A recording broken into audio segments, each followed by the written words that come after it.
చేయాలో వీడియోలోకి వెళ్ళిపోదాం. ఫస్ట్ అయితే నేను రైస్ కోసం 2 లీటర్స్ వాటర్ పెట్టుకొని ఇంకా అందులో బిర్యానీ దినుసులన్నీ వేసి కొత్తిమీర సాల్ట్ వేసి వేడి చేసుకుంటున్నానండి. నెక్స్ట్ అయితే ఎగ్స్ అయితే ఉడకబెట్టుకొని ఈ విధంగా చూడండి సైడ్స్కి ఘాట్లు పెట్టుకోవాలండి.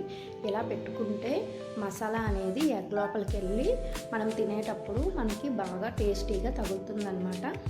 నెక్స్ట్ అయితే ఘాట్లు పెట్టుకొని వాటిని ఇంకో బౌల్లోకి వేసుకొని అందులో కొంచెం సాల్ట్, పసుపు, కారం అయితే వేసుకుంటున్నానండి. ఇలా వాటిని బాగా కలుపుకోవాలన్నమాట.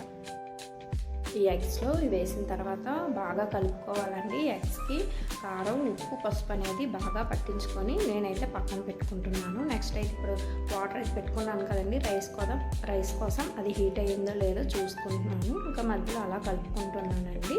దీన్ని మూత పెట్టి ఇంకా హీట్ చేసుకుంటున్నాను. నెక్స్ట్ అయితే ఇప్పుడు మనకి బిర్యానీ అనగానే ఫ్రైడ్ ఆనియన్స్ కావాలి కదండి. ఇప్పుడైతే నేను ఫ్రైడ్ ఆనియన్స్ కోసమని ఆయిల్ వేసి కట్ చేసిన ఆనియన్స్ వేసుకొని ఇలా మీడియం ఫ్లేమ్లో అడ్జస్ట్ చేసుకొని ఫ్రై చేసుకుంటున్నాను.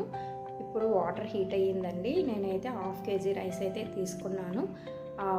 1 అవర్ వాటిని నానబెట్టుకున్నాను. రైస్ని వాటర్ అంతా పాడేసి పొడి బియ్యాన్ని మాత్రమే రైస్లో వేసుకుంటున్నాను.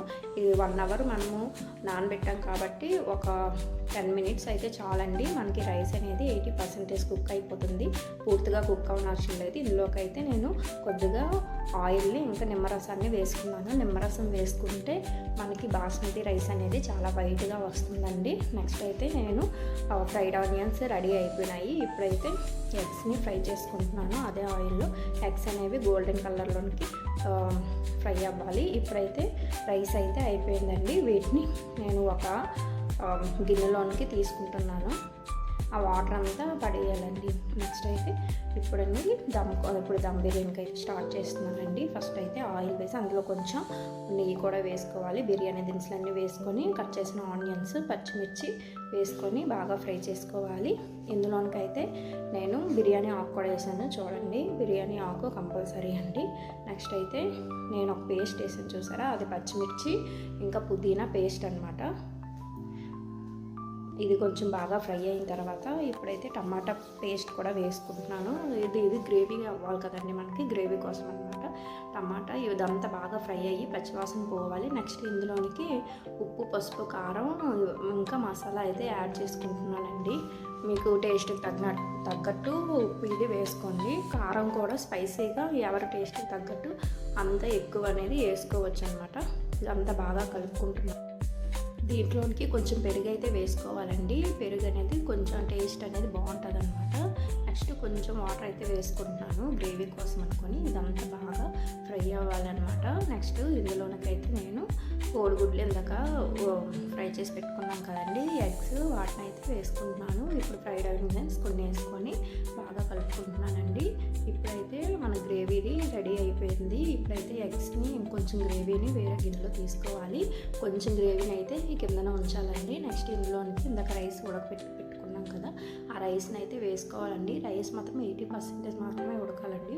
పూర్తిగా ఉడకడం అవసరం లేదు. ఎందుకంటే దమ్ పెట్టినప్పుడు నెక్స్ట్ 10 minutesలో ఉడికేస్తుంది అనమాట. ఇప్పుడైతే లేయర్స్ లాగా వేసుకొని అందులోనికి ఫ్రైడ్ ఆనియన్స్, కొత్తిమీర యాడ్ చేసుకొని ఇంత గ్రేవీ తీసుకున్నాం కదండి ఎగ్స్ గ్రేవీ, అదైతే వేసుకోవాలండి. నెక్స్ట్ దీని మీదకి అయితే మిగిలిన రైస్ ఇంకా అదేవిధంగా ఆనియన్స్, కొత్తిమీర వేసుకోవాలి. ఫ్రైడ్ ఆనియన్స్ లాస్ట్లో అయితే నెయ్యి అయితే వేసుకోవాలండి. నెయ్యి వేస్తే మంచి ఫ్లేవర్ అనేది వస్తుందండి. ఈ విధంగా అయితే నాకైతే దీన్ని ఏం చేయాలంటే ఇప్పుడు అంటే డైరెక్ట్గా మనం పొయ్యి మీద పెట్టకూడదండి, కిందన మాడిపోద్ది. నేనైతే రొట్టెల పెనాన్ని తీసి ఒక 10 minutes లో ఫ్లేమ్లో హీట్ చేసుకున్నానండి. దాని మీద ఇప్పుడు ఈ దమ్ని అనేది పెడుతున్నాను అనమాట. గాలి అనేది బయటికి పోకుండా గిన్నె పెట్టి దాని మీద బరువు అయితే పెడుతున్నానండి. చూసారా ఎంత బాగా వచ్చిందో అసలు ఎగ్ బిర్యానీ. మీరు కూడా మీ ఇంట్లో ట్రై చేయండి. మన ఛానల్ అయితే